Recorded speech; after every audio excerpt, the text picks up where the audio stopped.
CM Siddaramaiah ವಿರುದ್ಧದ ಮೂಡ ಪ್ರಕರಣಕ್ಕೆ ಈಗಾಗಲೇ ಇಡಿ ಅವರು ಎಂಟ್ರಿ ಕೊಟ್ಟಾಗಿದೆ.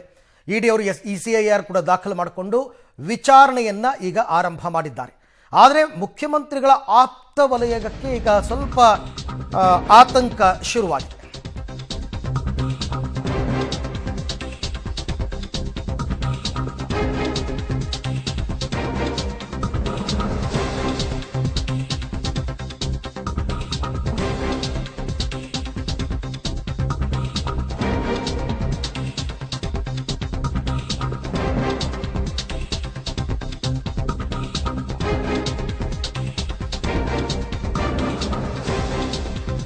ಸಿಎಂ ಸಿದ್ದರಾಮಯ್ಯ ವಿರುದ್ಧದ ಮೂಡ ಪ್ರಕರಣಕ್ಕೆ ಜಾರಿ ನಿರ್ದೇಶನಾಲಯ ಈಗಾಗಲೇ ಎಂಟ್ರಿ ಕೊಟ್ಟಿದೆ.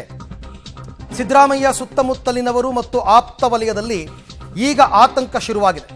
ಸಿದ್ದರಾಮಯ್ಯ ಆಪ್ತ ವಲಯದಿಂದ ವಿಚಾರಣೆ ಆರಂಭ ಮಾಡ್ತಾರಾ ಇಡಿ ಅವರು ಅಂತ ಮೈಸೂರಿನ ಕೆಲವು ಆಪ್ತರು ಅಧಿಕಾರಿಗಳ ಮೇಲೆ ಈಗ ಇಡಿ ಕಣ್ಣನ್ನು ಇಟ್ಟಿದೆ. ಅವರಿಂದನೇ ವಿಚಾರಣೆಯನ್ನು ಆರಂಭ ಮಾಡ್ತಾರೆ ಅಂತಕ್ಕಂಥದ್ದು ಈಗ ಸದ್ಯಕ್ಕೆ ಸಿಗ್ತಾ ಇರತಕ್ಕಂತಹ ಮಾಹಿತಿ. ಹಾಗಾಗಿ ಮೈಸೂರಿನ ಸಿದ್ದರಾಮಯ್ಯ ಆಪ್ತರು ಮತ್ತು ಅಧಿಕಾರಿಗಳಲ್ಲಿ ಸ್ವಲ್ಪ ಮಟ್ಟಿಗಿನ ಆತಂಕ ಈಗ ಎದುರಾಗ್ತಾ ಇದೆ. ಅವರಿಂದನೇ ವಿಚಾರಣೆಯನ್ನು ಆರಂಭ ಮಾಡ್ತಾರಾ ಅಂತ. ಯಾಕೆ ಅಂತಂದರೆ ಇಡಿ ಅವರ ವಿಚಾರಣೆಯ ಶೈಲಿನೇ ಆ ರೀತಿ ಇರುತ್ತೆ. ಯಾವಾಗಲೂ ಕೂಡ ಇಡಿ ಅವರು ಸಾಮಾನ್ಯವಾಗಿ ನೇರವಾಗಿ ಆರೋಪಿಯನ್ನು ವಿಚಾರಣೆ ಕರೆಯಲ್ಲ. ಮೊದಲು ಆಪ್ತ ವಲಯದಿಂದ ಶುರು ಮಾಡ್ತಾರೆ. ಈಗಲೂ ಕೂಡ ಅದೇ ರೀತಿ ಆಗ್ತಾ ಇದೆ. ಬಹುತೇಕ ಅದೇ ರೀತಿ ವಿಚಾರಣೆಯನ್ನು ಆಪ್ತರಿಂದ ಶುರು ಮಾಡ್ತಾರೆ. ದೆಹಲಿಯ ಮಾಜಿ ಮುಖ್ಯಮಂತ್ರಿ ಅರವಿಂದ್ ಕೇಜ್ರಿವಾಲ್ ವಿಚಾರದಲ್ಲೂ ಹೀಗೆ ಆಗಿತ್ತು. ಅಲ್ಲೂ ಕೂಡ ಇದೇ ರೀತಿ ಆಪ್ತರಿಂದನೇ ವಿಚಾರಣೆಯನ್ನು ಆರಂಭ ಮಾಡಿದೆ.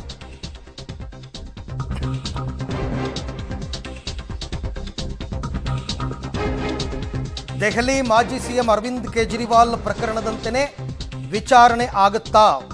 ಅಲ್ಲಂತೂ ತೀರಾ ಅರವಿಂದ್ ಕೇಜ್ರಿವಾಲ್ ತನಕ ಬರೋದೇ ಇಲ್ಲ ಅಂತ ಅನ್ಕೊಂಡಿದ್ವಿ ನಾವು. ಇಲ್ಲೂ ಹಾಗೆ ಆಗುತ್ತಾ? ಆಪ್ತರ ಬಳಿಕ ಕೇಜ್ರಿವಾಲ್ ವಿಚಾರಣೆಯನ್ನು ಇಡಿ ಅಧಿಕಾರಿಗಳು ಮಾಡಿದರು ದೆಹಲಿಯಲ್ಲಿ. ಮೂಡ ವಿಚಾರದಲ್ಲೂ ಇದೇ ರೀತಿ ಇಡಿ ಬರಬಹುದು ಅಂತ ಈಗ ಆತಂಕ ಶುರುವಾಗಿದೆ. ಸಿಎಂ ಆಪ್ತ ವಲಯದ ವಿಚಾರಣೆಯ ಮೂಲಕ ಇಡಿ ಗ್ರಿಲ್ ಶುರು ಮಾಡುತ್ತಾ? ಕೆಲವರಿಗೆ ಇಡಿ ನೋಟಿಸ್ ಎಂಬ ವದಂತಿ, ಸಿಎಂ ಆಪ್ತರಲ್ಲಿ ಈಗ ಆತಂಕ.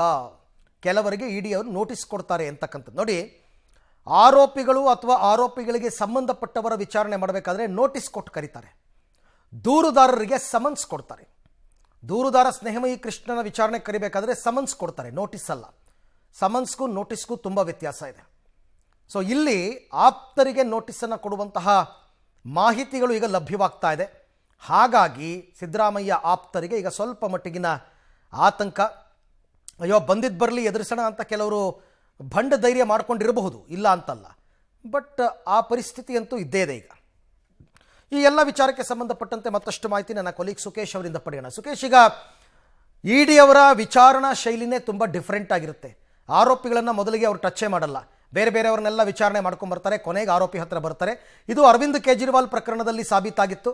ಸೊ ಇಲ್ಲೂ ಹಾಗೆ ಆಗಬಹುದು ಅಂತಕ್ಕಂಥ ನಿರೀಕ್ಷಣ. ಸಿದ್ದರಾಮಯ್ಯ ಆಪ್ತ ವಲಯದಲ್ಲಿ ಈ ಬಗ್ಗೆ ಆತಂಕ ಶುರುವಾಗಿದೆಯಾ ಅಂತ? ಅರವಿಂದ್, ಇದಕ್ಕೂ ಒಂದು ಕಾರಣ ಇದೆ. ಯಾಕಂದ್ರೆ ಬೇರೆ ಬೇರೆ ವದಂತಿಗಳು ಹರಿದಾಡ್ತಾ ಇದ್ವು. ನಿನ್ನೆಯೂ ಕೂಡ ಒಂದು ವದಂತಿ ಹರಿದಾಡಿತ್ತು, ಸಿಎಂ ಅವರು ಆಪ್ತರೊಬ್ಬರಿಗೆ ಇಡಿ ನೋಟಿಸ್ ಕೊಟ್ಟಿದೆ ಅನ್ನುವಂಥ ವದಂತಿ. ಆದರೆ ಬೇರೆ ಬೇರೆ ಇಡಿ ವಿಚಾರಗಳನ್ನ ಸಂಬಂಧಪಟ್ಟಂತೆ, ಅದು ದೆಹಲಿಯ ಕೇಜ್ರಿವಾಲ್ ಸರ್ಕಾರದಲ್ಲಿ ಸಚಿವರುಗಳು ಬಂಧನವೂ ಸೇರಿದಂತೆ, ಆನಂತರ ಸಿಎಂ ಅವರ ಬಂಧನವೂ ಸೇರಿದಂತೆ ಬೇರೆ ಬೇರೆ ಬೆಳವಣಿಗೆ ಆಗಿತ್ತು. ಅಲ್ಲೂ ಕೂಡ ಇಡಿ ಪ್ರವೇಶ ಆಗಿದ್ದಂಥದ್ದು ಬೇರೆ ಬೇರೆ ಹಂತಗಳಲ್ಲಿ. ಅಂದರೆ ಏನು ಕೇಜ್ರಿವಾಲ್ ಅವ್ರನ್ನ ನೇರವಾಗಿ ಅವರು ವಿಚಾರಣೆಗೆ ಅಥವಾ ಇಡಿ ಸಂಪರ್ಕ ಆಗಿರಲಿಲ್ಲ. ಅವರ ಸುತ್ತಮುತ್ತಲಿನವರ ವಿರುದ್ಧ ಕ್ರಮಗಳಾಗ್ತಾ ಬಂತು. ವಿಚಾರಣೆ ಕರೆಯುವಂಥದ್ದು, ನೋಟಿಸ್ ಕೊಡುವಂಥದ್ದು, ಬಂಧನ ಇವೆಲ್ಲವೂ ಶುರುವಾದ ನಂತರದಲ್ಲಿ ಮುಖ್ಯಮಂತ್ರಿಗಳ ಬಳಿಗೆ ಬಂದಿದ್ರು. ಇಡಿ ಹಾಗೇನಾದರೂ ಇಲ್ಲಿ ಬರಲಿಕ್ಕೆ ಅವಕಾಶ ಇದ್ರೆ, ಮೂಡದಲ್ಲಿ ಅವಕಾಶ ಇದ್ದಾಗ ದಾಖಲಾತಿಗಳನ್ನ ಪರಿಶೀಲನೆ ಮಾಡಿದಾಗ ಬಂದೇ ಬರ್ತೀವಿ ಅನ್ನೋದಾದ್ರೆ, ಇಲ್ಲೂ ಕೂಡ ಸುತ್ತಮುತ್ತಲಿನವರನ್ನೇ ಟಚ್ ಮಾಡಬಹುದು ಅನ್ನುವಂಥ ಸಹಜವಾದ ಆತಂಕ ಇದೆ ಅನ್ನುವಂಥದ್ದು.